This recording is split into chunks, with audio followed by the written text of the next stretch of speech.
Welcome to the CV Confidence Coach podcast with your host, Liz Maguire, where she helps you to learn the secret of an interview-winning CV. Liz shows you how to deliver a compelling CV which increases career confidence, optimises your professional visibility, and opens interview doors. Tune in weekly as she shares proven and simple strategies to help you craft your interview-winning CV. Make sure you head over to www.giraffecvs.co.uk to subscribe for our free newsletter with more CV writing and career tips.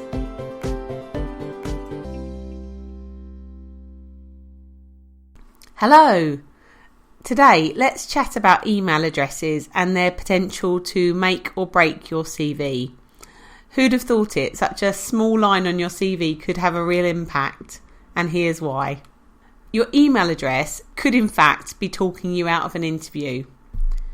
You may well have written a fantastic CV and cover letter, or perhaps even had them professionally written for you. Your LinkedIn profile will be up to date and fully optimised to reflect your job search, and you know that your approach is focused and targeted, and yet you're still not getting invited to an interview.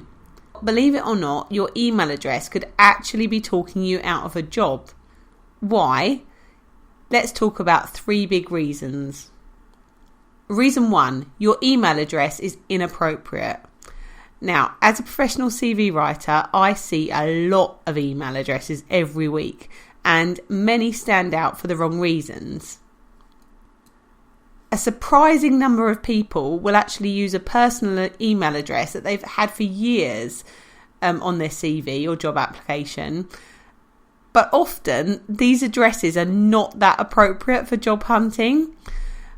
Things like pussycat69 at, lagerboy at, ladykiller75 at, or even I am awesome, hire me at, all invite people to make judgments about your appearance, your behaviour, your attitudes, and this is before they've even read your CV.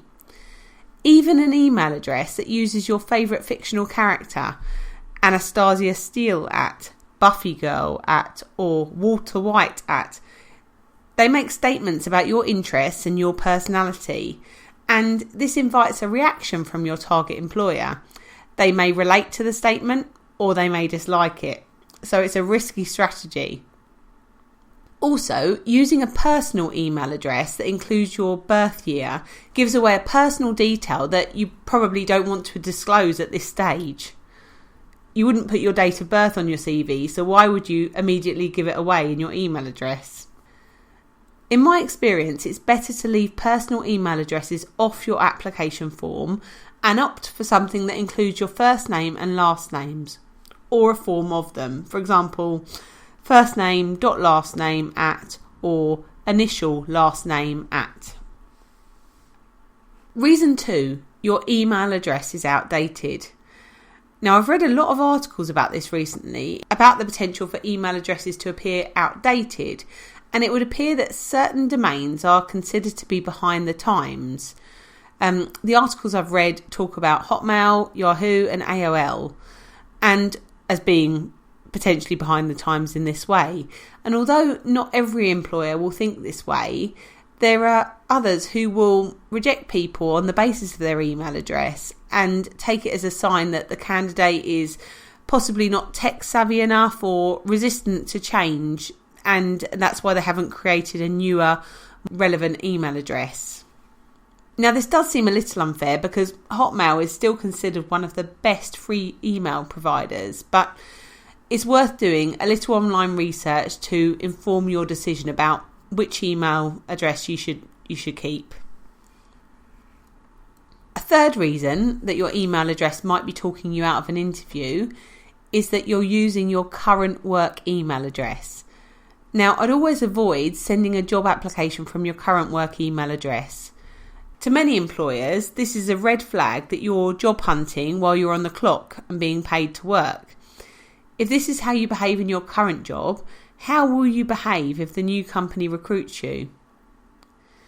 Even if you are job hunting on your boss's time, and I wouldn't recommend it, log into your Gmail account and send your application from there.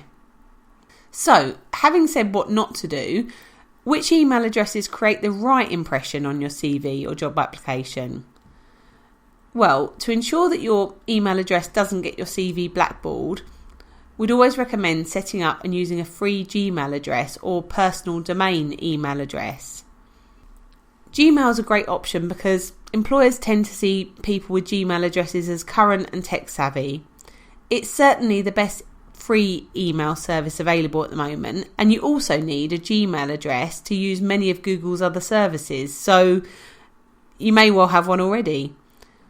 There are some that would argue that although Gmail may not always be the coolest and most popular email service around, after all, look at how we're talking about Hotmail, in which case a popular and effective alternative is to secure a personal domain email address, such as firstname@lastname.com or hello@firstnamelastname.com. Again, employers are more likely to view people with personal domain emails as technically aware and committed to keeping their skills up to date. But just a quick word of caution, employers will sometimes investigate whether the personal domain is associated with a website, so they'll run a quick search for www.yourdomain.com to see what it comes up with. It's worth making sure that if people search for your domain, they'll at least find a holding page, or better still, are redirected to your LinkedIn profile, even if you don't have a website. This can actually be a positive step that helps you build your personal brand, reinforces your credentials, and shows your attention to detail. Whether it's fair or not, and many people would argue that it's not, your email address is an unintended brand message about you that can cause people to make a snap judgment about whether your CV should be rejected outright or whether you should be invited to interview. So by all means, keep your personal email address, but perhaps consider creating a separate professional address for job hunting. It just means that you can be confident that you've ticked another box towards securing your next position. So, fess up. Do you have a dodgy email address that you've used when job hunting? And would you consider changing it, or do you think it helps you stand out from the crowd? I'd love to hear what you think. Thanks for listening. Catch you again next week. We hope you enjoyed this episode of the CV Confidence Coach podcast. If you did, please do leave a review and subscribe here in iTunes to make sure you don't miss the next show. Head on over to www.giraffecvs.co.uk to subscribe for our free newsletter for more CV writing and career